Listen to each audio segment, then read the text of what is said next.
हाय, हम लोग sexual reproduction पढ़ रहे थे, अभी भी वहीं पर हैं।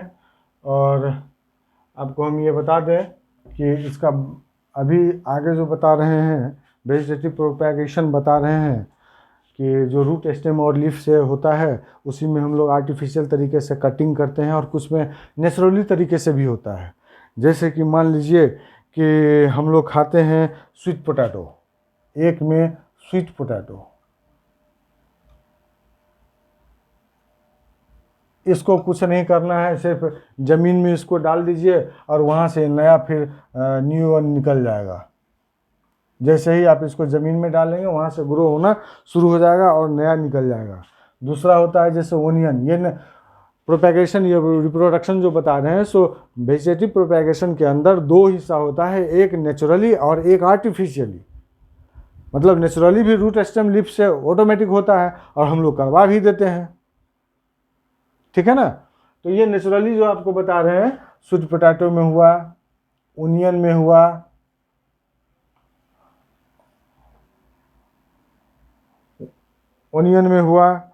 और कॉर्न में होता है, भुट्टा जिसको हम लोग बोलते हैं, कॉर्न में।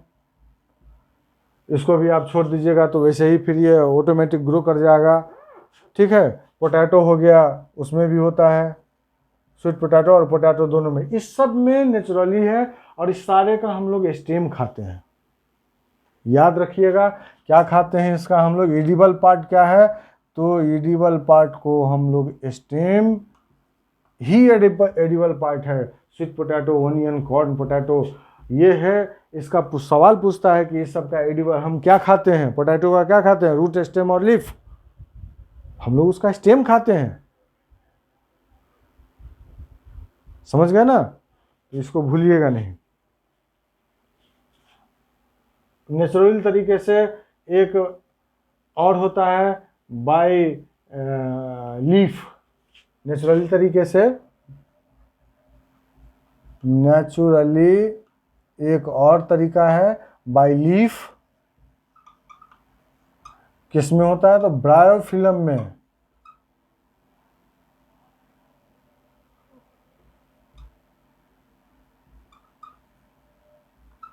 ब्रायोफाइलम में। ब्रायोफाइलम किसको बोलते हैं वो आप जरा समझ लीजिए।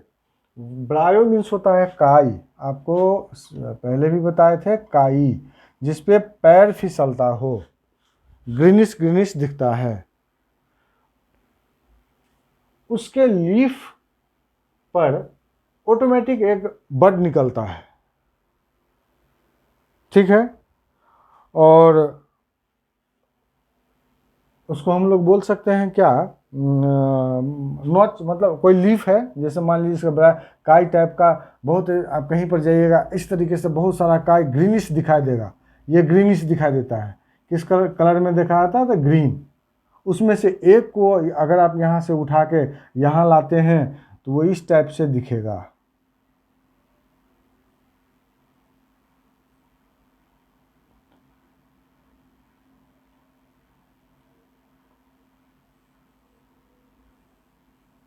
ये लीफ हुआ। इसके एक पार्ट को उठा के हम ले आए तो ऐसे दिखा, ये लीफ हुआ। इसको हम लोग बोलते हैं नॉच। ये नॉच, नॉच मीन्स होता है खांच। देख रहे हैं ना, खांचा टाइप का यहाँ धंसा हुआ है, इसको बोलते हैं नॉच।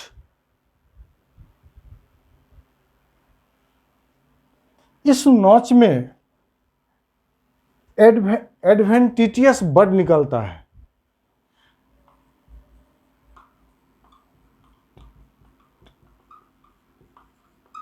बड निकलता है। एडवेंटिटियस माने क्या हुआ, यहां से इमर्ज करता है,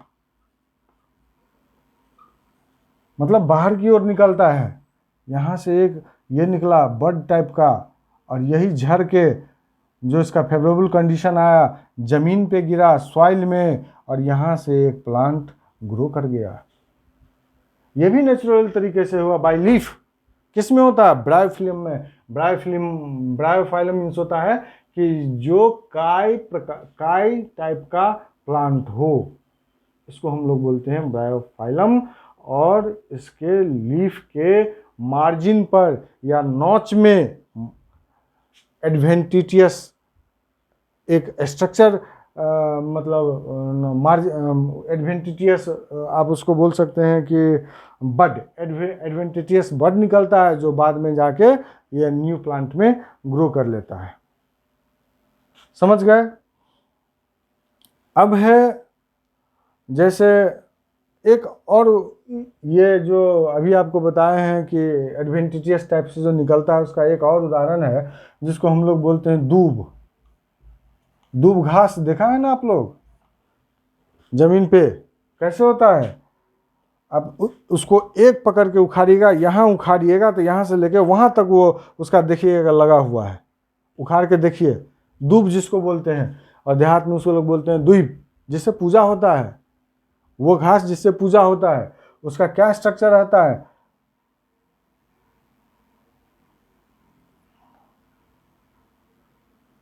और जितना जगह ये नॉच निकला हुआ है, जो जमीन में यहाँ सॉइल है, ये सॉइल में इसे टच किया, ये टच किया, क्या है ये? तो सॉइल है। यहाँ टच किया और यहाँ से एक न्यू प्लांट ग्रो कर गया। ये दूब में होता है, दूब में यहाँ भी ऐसे ही होता है। ये जो है सो एक तरीके का जो लीफ से उसमें बताए थे कि होता है ये वेजिटेटिव प्रोपैगेशन, ये स्टेम से होता है। ये क्या है? स्टेम है। जब आप यहाँ से पकड़ के उखाड़िएगा तो यहाँ तक देखिएगा कि उखड़ गया, लच्छा टाइप का स्टेम। जहाँ जहाँ इसका ऐसी ज़मीन पर भिड़ा वहाँ वहाँ उसमें नया प्लांट निकल गया। तो ये स्टेम के प्रोपैगेशन से दूब घास में वो न्यू वन निकलता है। फिर ये आगे बढ़ेगा ऐसे, फिर ये आगे, जितना आगे बढ़ता जाएगा उतना नया नया निकलता जाएगा। ठीक है, ये भी समझ गए। आप लोग कह रहे हैं सर सेक्सुअल क्यों नहीं पढ़ाते हैं? ये सेक्सुअल पढ़ा हुआ था, तो चूँकि ये सेक्सुअल आपको पढ़ा हुआ था, लेकिन फिर भी हम सोचे जब ख़त्म करेंगे तो साथ साथ ख़त्म कर देंगे। तो ये नेचुरली तरीके से अभी 3 में बताए हैं कि एक आपको हो गया इसमें ओनियन में नेचुरली तरीके से, जो नेचुरली में फिर से याद रखिए, नेचुरली में अभी बताए हैं ओनियन, स्वीट पोटैटो,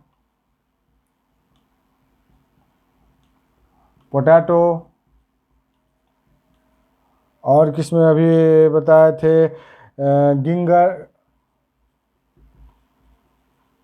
टर्मेरिक, इस सब का हम सारे का क्या खाते हैं? स्टेम। और दूसरा दूब घास वाला दिखाए थे जो ऐसे ऐसे हुआ, ये क्या हुआ? ये भी स्टेम। तो ये इसको आप रिपीट मार लीजिए, याद रखिएगा। ये नेचुरल तरीके से हुआ। अब आइए आर्टिफिशियल टाइप से क्या होता है? एसेक्सुअल रिप्रोडक्शन आर्टिफिशियल टाइप से। आर्टिफिशियल माने ये हुआ कि हम लोग जो उसको काट कूट के अपने अनुसार बनाते हैं उसको बोलते हैं आर्टिफिशियल। उसमें एक आता है कटिंग, दूसरा होता है लेयरिंग, तीसरा होता है कटिंग, लेयरिंग, और तीसरा होता है ग्राफ्टिंग। अब कटिंग को बता देते हैं कि कटिंग क्या हुआ।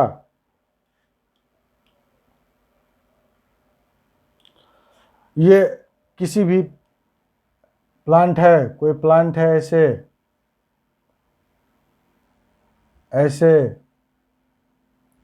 उसका कोई सा स्टेम काट के ज़मीन में उसको हम डाल दिए और वहाँ सॉइल मिल गया उसको, और वहाँ से वो नया ग्रो कर गया। जैसे बहुत सारे फूल हैं, एक अड़हुल हुआ जिसको हम लोग काटते हैं, गुलाब, रोज़ हुआ, रोज़ भी वही होता है। यहाँ से काट लिया, ज़मीन में गाड़ दिया, कुछ देर के बाद वहाँ से न्यू बड निकलता है। तो ये हो गया कटिंग के अंदर। दूसरा हुआ लेयरिंग। तो लेयरिंग क्या है वो समझ लीजिए। 2 प्लांट लिए, एक प्लांट यहाँ लिए ए, और दूसरा प्लांट यहाँ, अच्छा ए में ऐसे ऐसे निकला हुआ है ब्रांच, और एक दूसरा प्लांट लिए यहाँ बी, इसमें ऐसे ब्रांच निकला हुआ है। एक ब्रांच यहाँ है, दोनों को यहाँ मिला दिए और दोनों को यहाँ जोड़ के उस पर से मिट्टी डाल दिए और यहाँ से फिर नया बड निकल जाएगा और वही फिर न्यू वन निकलेगा। ये हो गया लेयरिंग। ठीक है, ये आर्टिफिशियल का बता रहे हैं, कटिंग लेयरिंग हो गया। दूसरा है ये ग्राफ्टिंग। ग्राफ्टिंग कैसे करते हैं वो देख लीजिए। ग्राफ्टिंग होता है, एक प्लांट यहाँ है,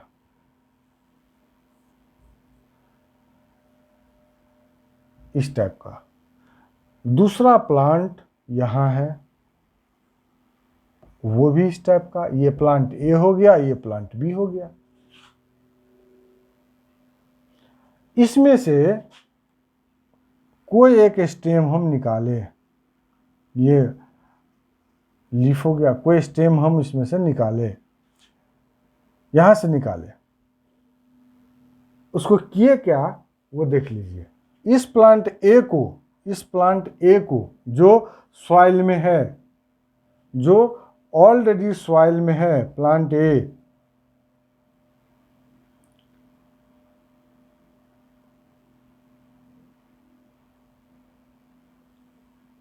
इस तरीके का स्ट्रक्चर बनाए। प्लांट बी का कोई हिस्सा वहां से काटे जो इसमें पूरा फिट हो जाए, बिल्कुल इसके अपोजिट। ये लाए प्लांट बी का एक हिस्सा जो इस टाइप का था और उसको उसमें सेट कर दिए और यहाँ पे सॉइल लगा दिए। यहाँ से न्यू वन निकलना शुरू हो जाएगा। इसको हम लोग बोलते हैं ग्राफ्टिंग। समझ गए? ये बी प्लांट हुआ, बी प्लांट बस इतना ही है। बी प्लांट का एक हिस्सा यहाँ ऐसा काटे और इस नॉच में, इस खांच में उसको सेट कर दिए और उस पर से सॉइल लगा के दबा दिए ताकि यहाँ मॉइस्चर बना रहे। समझ गए? तो ये आर्टिफिशियल में आपको बता दिए कटिंग, लेयरिंग और ग्राफ्टिंग। अब रह गया एक टिश्यू कल्चर। ये भी आर्टिफिशियल ही है, टिश्यू कल्चर। इसमें क्या करते हैं कि किसी भी प्लांट का नहीं, मतलब जिस प्लांट का टिश्यू कल्चर करना होता है या होने वाला है, उस प्लांट का टिश्यू किसको बोलते हैं? तो जैसे मान लीजिए कि यहाँ पे एक कटहल का पेड़ है, जैक फ्रूट का एक पेड़ है, ब्रांच निकले हुए हैं। यहाँ पे आप एक चाकू लेके कट मार दीजिए इतना, कुछ दिन के बाद देखिएगा यहाँ एक लस्सा आ गया। ये जो लस्सा हुआ, ये जो वुंड, यहाँ जो आप चाकू मारे तो यहाँ एक वुंड हो गया। क्या? यहाँ चाकू मार देने के बाद एक ऐसा वुंड हो जाएगा, ये वुंड हो गया इस टाइप का। प्लांट उसको ये भरने के लिए इस वुंड ये जो वुंड आप कर दिया चाकू लेके, उसको भरने के लिए कुछ ना कुछ तो करेगा। यहाँ क्या करेगा? वो अपने तरफ से सेक्रेशन लाना शुरू कर देगा और यह इसको भर देगा। क्या करेगा? सेक्रेशन लाना शुरू कर देगा और इसको फिलअप कर देगा। वही सेक्रेशन टिश्यू का, इस टाइप का सेक्रेशन जो होता है उसको हम टिश्यू कल्चर के लिए उपयोग करते हैं।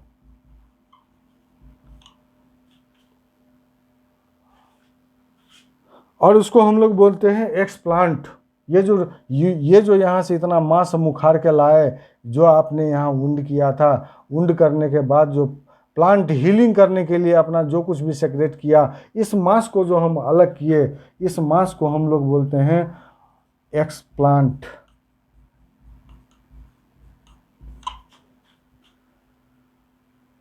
एक्सप्लांट किसको बोलते हैं? जो किसी पेड़ पर आपने वुंड किया या किसी भी तरीके से वुंड हुआ, उस वुंड को फिलिंग करने के लिए जो प्लांट अपना सेक्रेशन निकाला, उस मांस को जो हम लोग वहाँ से निकाल के ले आते हैं, वही एक्सप्लांट हुआ। और उसी टिश्यू, उसमें भी तो टिश्यू होगा, उसी टिश्यू को जनरली हम लोग यूज़ करते हैं टिश्यू कल्चर के लिए। ठीक है। और ये जो टिश्यू वहाँ से ये मास को हम क्या बोलेंगे, तो एक्सप्लांट, और टिश्यू को क्या बोलेंगे, कैलस।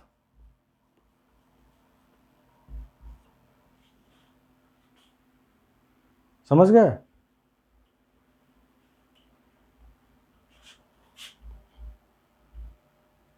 अब उसको हम लोग क्या करते हैं, ये जो मांस अब जो मोस्टली आपको बनाना में देखने को मिलेगा, बनाना में उसका भी हम लोग एक्सप्लांट लेते हैं, उससे फिर कैलस लेते हैं, कैलस निकाल के उसको फेवरेबल कंडीशन में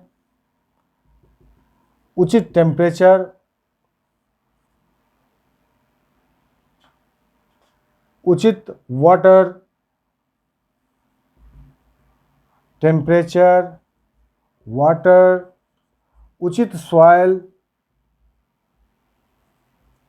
मिलाकर उसको कुछ दिन छोड़ देते हैं। उसमें से हर एक सेल से एक नया प्लांट ग्रो करने लगता है। जितना सेल उसमें था, जितना मांस आपने डाला था, ईच इंडिविजुअल से, ईच कैलस से एक एक करके ये निकलेगा। इसको इंडिविजुअल को निकाल लेंगे और कहीं पर सॉइल में सेट कर देंगे, वहाँ से नया प्लांट बनना शुरू हो जाएगा। तो ये टिश्यू कल्चर क्या हुआ?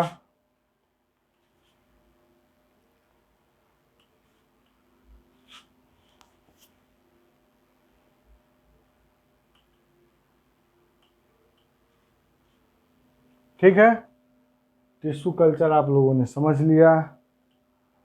अब कुछ उसके जो हम लोग पढ़े हैं अभी सेक्सुअल रिप्रोडक्शन में, वेजिटेटिव टाइप का रिप्रोडक्शन, ये यूँ कहिए कि हाँ वेजिटेटिव ही रिप्रोडक्शन जो पढ़े हैं उसमें कुछ गुण हैं कि प्लांट ग्रो फास्टली, ये उसका गुण है कि इसमें बहुत जल्दी प्लांट ग्रो कर जाता है। वैसा प्लांट जहाँ सीड नहीं होता है, plant which do not produce seed, vegetative reproduction के थ्रू से हम इसको नया वन बना लेते हैं। ये इसका गुण है, आप इसको लिख लीजिए। ये जो है सो मोर इकोनॉमिकल होता है। मोर इकोनॉमिकल माने कि अधिक खर्चीला होता है।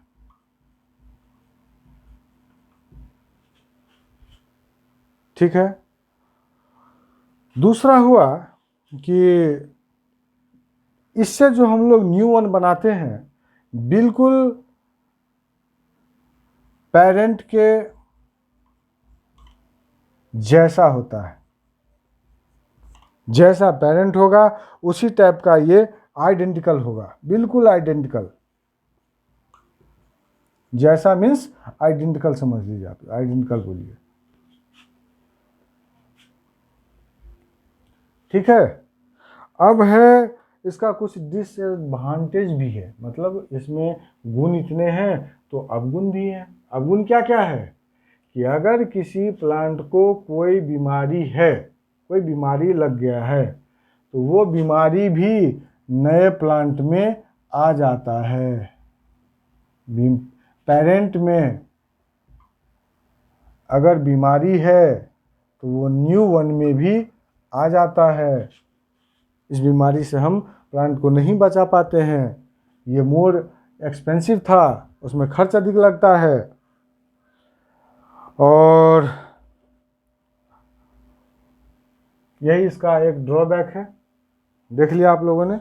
अब आइए, दो टाइप का रिप्रोडक्शन बताए थे, सेक्सुअल एंड एसेक्सुअल। अब आइए सेक्सुअल रिप्रोडक्शन पर।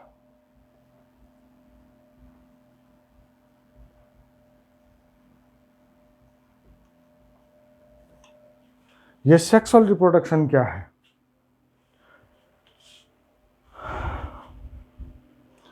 कि sexual reproduction in a plant is a process in which flower of the same plant or other plant take part in the reproduction. समझ गए कि ये रिप्रोडक्शन एक ऐसा रिप्रोडक्शन है जिसमें एक ही पौधे के फ्लावर या एक ही पौधे के दो अलग अलग फ्लावर में रिप्रोडक्शन होता है और इसमें या दोनों फ्लावर रिप्रोडक्शन में हिस्सा लेते हैं। ये हुआ मतलब फ्लावर एक भी हो सकता है और एक ही पौधे के अलग अलग फ्लावर भी हो सकते हैं। और इसमें मेल गैमीट और फीमेल गैमीट दोनों डायरेक्टली यानी कि सेक्सुअल ऑर्गन जो होते हैं डायरेक्टली रूप से इसमें हिस्सा लेते हैं। डायरेक्टली रूप मीन्स दोनों सेक्स गैमीट बनते हैं और वो दोनों सेक्स गैमीट फ्यूज़ करके आगे एम्ब्रियो बनाते हैं, फिर सीड बनता है। ये लैंग्वेज आप अपने बुक में भी देख लीजिएगा कि किस टाइप का लैंग्वेज है। तो इससे अभी जो आपको बताए हैं कि लिख दें तो ये लीजिए, sexual reproduction is a process in which flower of the same plant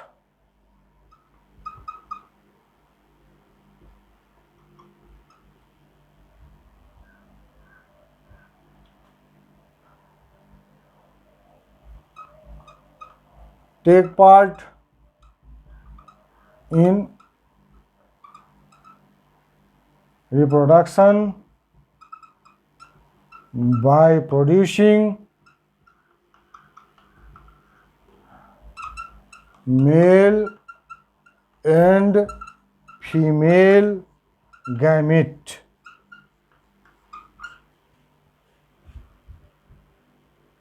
ठीक है, ये आपके बुक में भी लिखा हुआ है, हम बस ऐसे ही लिख दिए।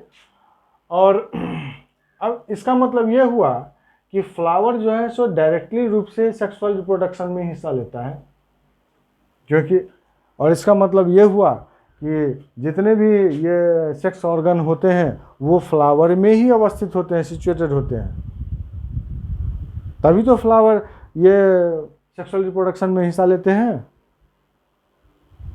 समझ गए ना? तो अब है कि फ्लावर भी है, यूनिसेक्सुअल भी फ्लावर। अब फ्लावर आई है, फ्लावर यूनिसेक्सुअल हो सकता है और बाइसेक्सुअल भी हो सकता है।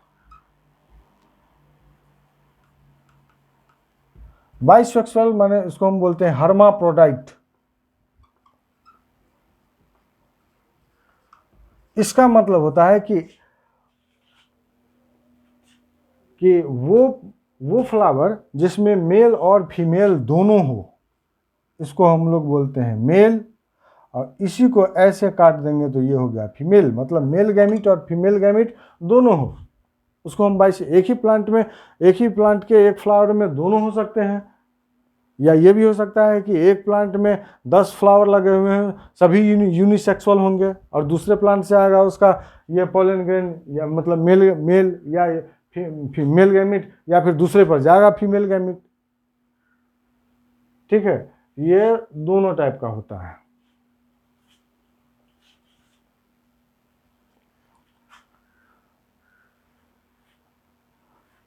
ठीक है, अब ये फ्लावर का हिस्सा आपको बता देते हैं कि क्या क्या होता है। फिगर तो आपके मोबाइल में बना ही हुआ है, लेकिन फिर भी हम फिगर वो मेन फिगर छोड़ देते हैं और ये सके जो आंसर का होगा वो सब हम बता देते हैं। फ्लावर में क्या क्या होता है? एक होता है पेटल, एक होता है सेपल, दूसरा होता है ओवरी, एक, दो, तीन, चौथा हो गया स्टैमेन, ओवरी हो गया, ओवरी, फिलामेंट,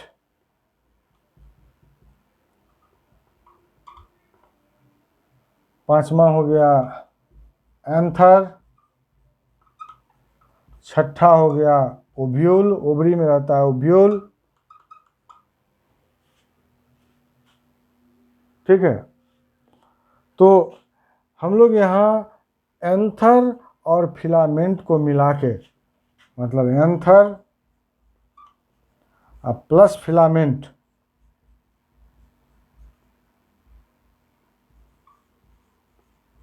हम लोग बोलते हैं क्या, स्टैमेन, और ये होता है मेल।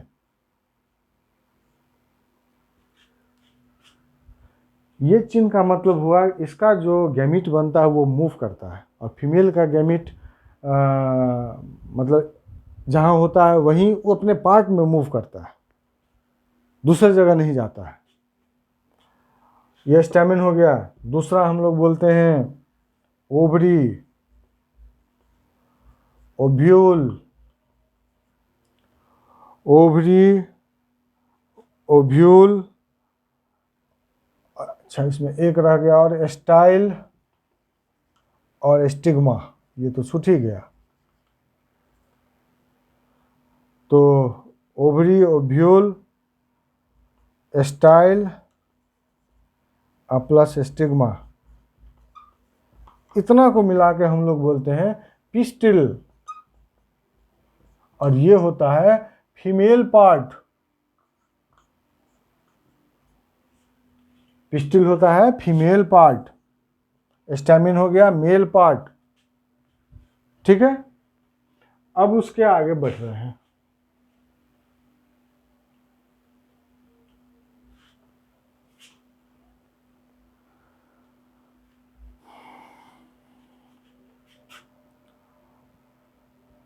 अब हम लोग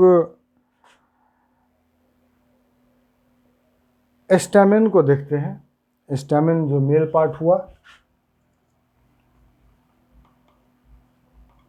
स्टैमेन जो मेल पार्ट हुआ उसको देखते हैं। ये 4 लोब होता है।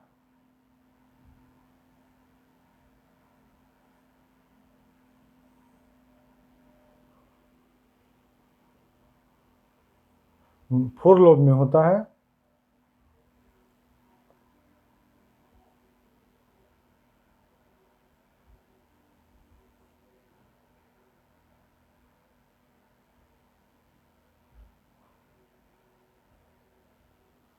ठीक है,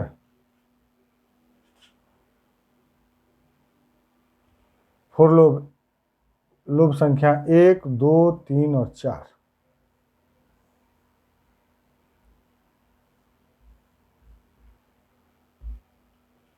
इसको बोलते हैं, ईच लोब को हम लोग एंथर। इसमें क्या होता है, पॉलन ग्रेन। ये क्या है, पॉलन ग्रेन।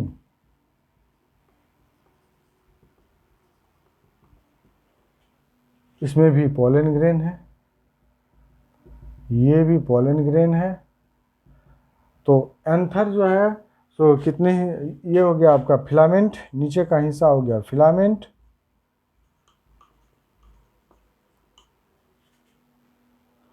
ठीक है,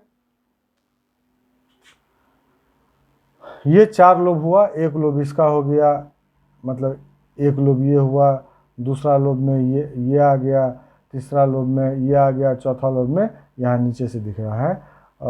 एक लोब ये हुआ, एक लोब इसका नहीं नज़र आ रहा है, तो एक लोब हम इसका भी डाल दिया। अब 4 लोब हो गया। ये चारों लोब मिलके 1, 2, 3, 4, चारों लोब में ये एंथर है। एंथर में पॉलन ग्रेन होता है। ये मेल पार्ट हुआ। क्या हुआ, मेल पार्ट। समझ गए। अब आइए कि फीमेल पार्ट को देखते हैं। इस मेल पार्ट से क्या निकलेगा, तो पॉलन ग्रेन। मेल पार्ट के स्टेमन के मेल पार्ट में, मेल पार्ट जिसको हम लोग एंथर बोलते हैं, इसमें क्या मिला, पॉलन ग्रेन।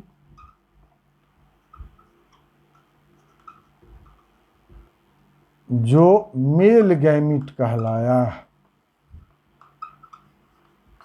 यही मेल गैमीट है और उसको हम लोग इस तरीके से दिखाते हैं। अब आ जाइए फीमेल पार्ट में। तो सबसे पहला उसका ये हो गया,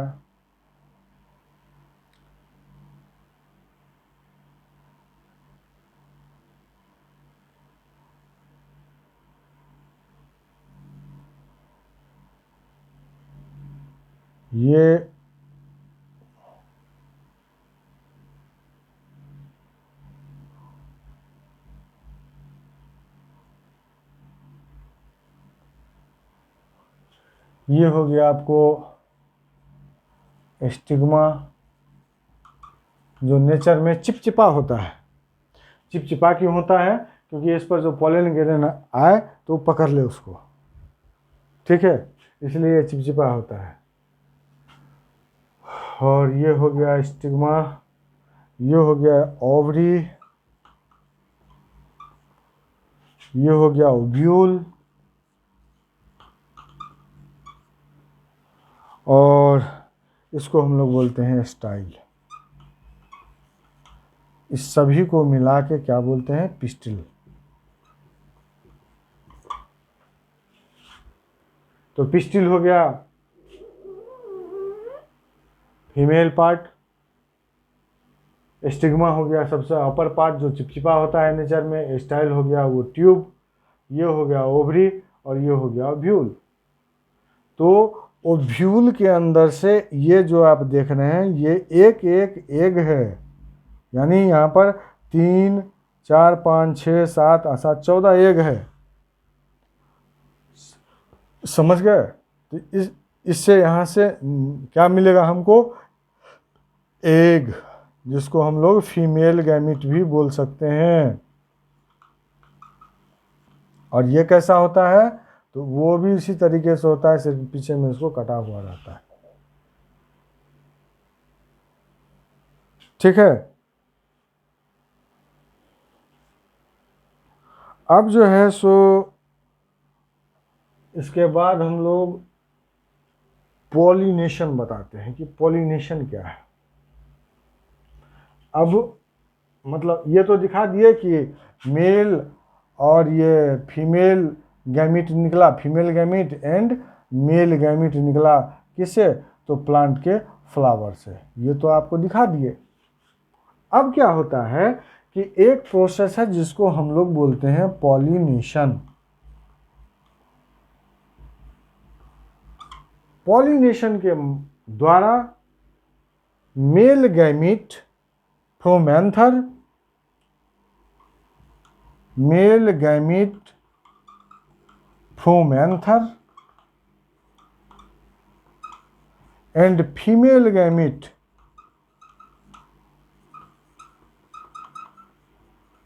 from ovule. Male gamete from anther comes to a stigma and enter into ovule and they fuses with each other। वही प्रोसेस जो है सो पोलिनेशन कहलाता है कि pollination is a process by which male gamete from the stem anther comes into ovule and they fuses. यही आपका pollination है। और फ्यूज करके क्या बनाता है, तो जाइगोट।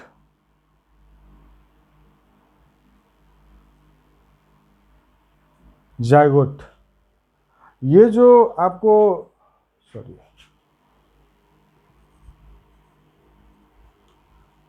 जाइगोट।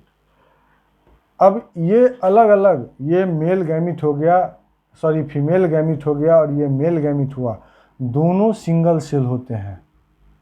क्या होते हैं? सिंगल सेल दोनों। और जाइगोट जो बनता है जब दोनों मिल जाता है तो सिंगल सिंगल क्या हो जाएगा?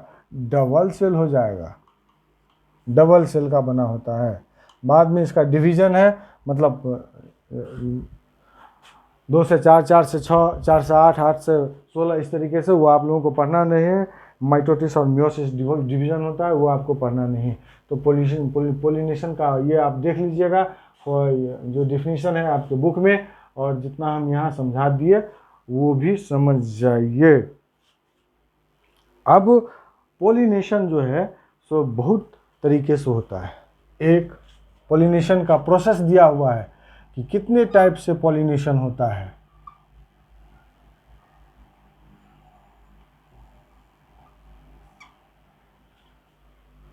ठीक है, तो पोलिनेशन होता है एक सेल्फ पोलिनेशन, दूसरा होता है क्रॉस पोलिनेशन। एक ये पोलिनेशन पर ही आ जाइए। पोलिनेशन होता है एक सेल्फ पोलिनेशन, और दूसरा होता है क्रॉस पोलिनेशन।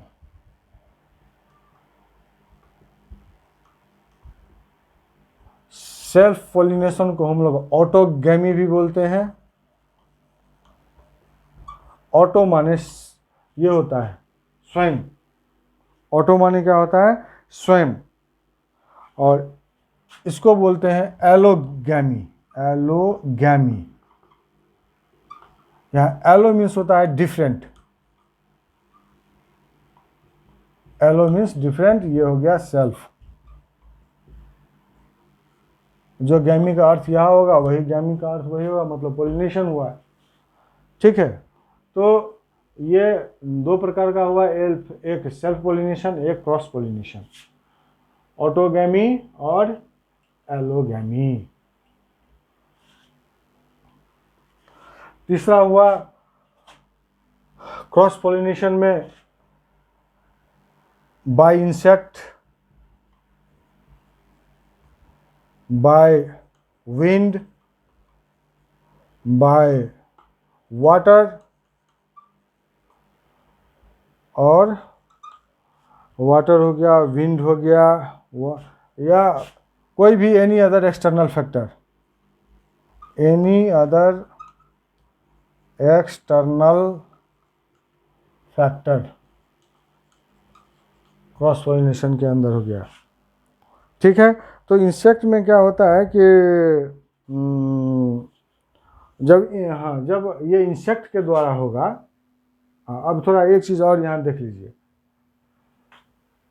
क्या क्या बताए? सेल्फ पोलिनेशन को यहाँ हटा रहे हैं। क्रॉस पोलिनेशन होता है किसके किसके द्वारा? ध्यान दीजिएगा, इंसेक्ट के द्वारा एक, दूसरा होता है यहीं पर लिखे हैं विंड के द्वारा,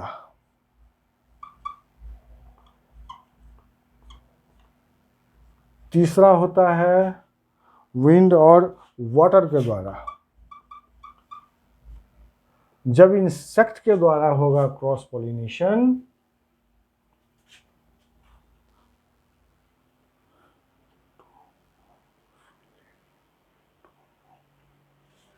इसको बोलेंगे इंटोमोफिली, इंटोमोफिली।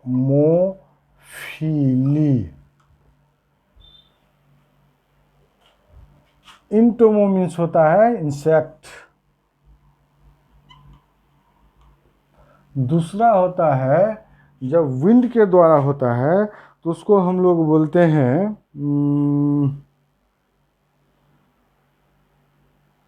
विंड के द्वारा बोलते हैं विंड के द्वारा बोलते हैं एनिमोफिली, एनिमोफिली। एनिमो मीन्स होता है विंड, और वाटर के द्वारा जब होगा तो उसको हम लोग बोलेंगे हाइड्रोफिली। ये तो आप पहले से भी देखते हैं, हाइड्रोफिली। ठीक है, ये पोलिनेशन का तरीका है। सेल्फ पोलिनेशन में स्वयं हो जाता है, और इधर विंड हुआ, इंसेक्ट हुआ और वाटर हुआ। ये हो गया आपको सेल्फ पोलिनेशन और क्रॉस पोलिनेशन, दोनों चीज़ आपको बता दिए। अब हमको ये बताना है कि ये फर्टिलाइजेशन क्या होता है। यहाँ तक तो हो गया, पोलिनेशन भी हो गया। अब फर्टिलाइजेशन होगा, तो फर्टिलाइजेशन किसको बोलते हैं?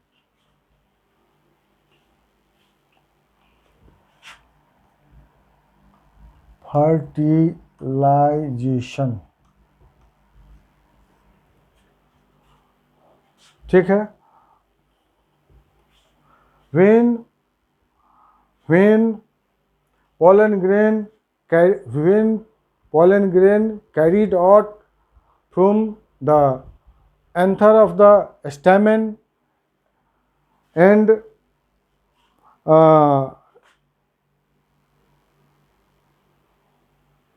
brought into stigma of the ovary, then fusion started. This fusion is called fertilization. ये आपके बुक में भी होगा, उसको देख लीजिएगा कि प्रोसेस ऑफ फ्यूजन, सीधा ये देख लीजिए कि प्रोसेस ऑफ फ्यूजन किसका? मेल और फीमेल गैमिट का, मेल और फीमेल गैमिट का, ये कहलाता है फर्टिलाइजेशन। सीधे शब्दों में फर्टिलाइजेशन क्या है? तो process of fusion of male and female gamete, ठीक है। और ये होता क्या है, कैसे है, फर्टिलाइजेशन होता कैसे है, जरा एक नज़र में आप लोग वो भी देख लें। ये हो गया स्टिग्मा, ये हो गया स्टाइल, ये हो गया ओवरी, और ये हो गया ओव्यूल, जो इसमें लगा हुआ है इस टाइप से। ये हो गया ओव्यूल, ये हो गया स्टिग्मा, आपको पता है पहले से। ये हो गया स्टाइल, ये हो गया ओवरी, ये हो गया ओव्यूल। अब इसमें क्या हुआ कि पोलन ग्रेन आया। क्या आया? Pollen grain. जैसे ही पोलन ग्रेन यहां आया, ये तुरंत क्रिएट करना शुरू कर देता है पतला सा पोलन ट्यूब। क्या क्रिएट किया? Pollen tube. इसी पोलन ट्यूब के थ्रू से ये पोलन ग्रेन इस ओव्यूल में घुस गया और यहाँ पर किसी अंडा से, एग से मिलके जाइगोट बना लिया। यही फर्टिलाइजेशन का प्रोसेस है और कुछ नहीं। बिल्कुल आसान भाषा में बता दिए, इससे आसान और हो ही नहीं सकता है, ठीक है। अब है कि भाई फ्रूट कैसे बनता है। तो ये जो यहाँ ओव्यूल है, ओवरी है, ये तो हो गया स्टाइल। ये जो ओवरी है, यहाँ पर जो ये फ्यूजन हुआ मेल और फीमेल गैमीट का, ये इसको हम बोलते हैं जाइगोट। ये बाद में बन जाता है एम्ब्रियो और यही बन जाता है सीड। और सीड दो प्रकार का होता है, एक मोनोकॉट और दूसरा डाइकॉट। मोनोकॉट किसको बोलते हैं? तो वैसा सीड, जी अगर आप सीड को मान लीजिए कि ऐसे देखते हैं, जैसे मान लीजिए कि आप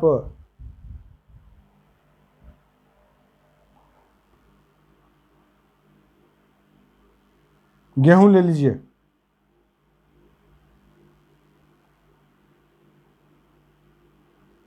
या बादाम ले लीजिए, चना को फूलने के लिए दे दीजिए और बीचों बीच उसको देख लीजिए गौर से, ये जब उसको खोलिएगा तो ये इधर आ जाएगा, ये पार्ट अलग हो जाएगा और ये पार्ट अलग हो जाएगा, मतलब उसमें दो कोट है, इसलिए इसको बोलते हैं डाइकॉट। और वैसा सीड जो किसी भी तरीके से दो में नहीं बटे, सिंगल ही रहे, यहाँ से ये दो में बटता है, सिंगल ही रहे, उसको बोलते हैं मोनोकॉट। ये हो गया डाइकॉट।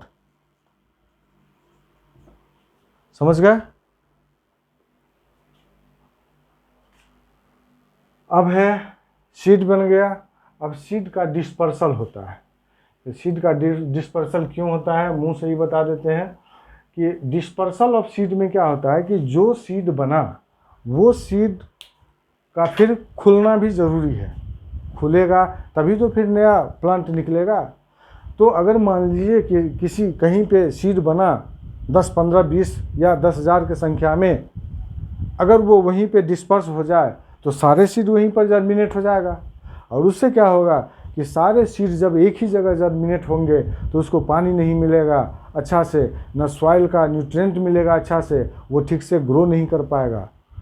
इसलिए ऊपर वाले उसमें सिस्टम सेट किए हुए हैं कि ऑटोमेटिक वो ये डिस्पर्स होकर इधर उधर छितराएगा।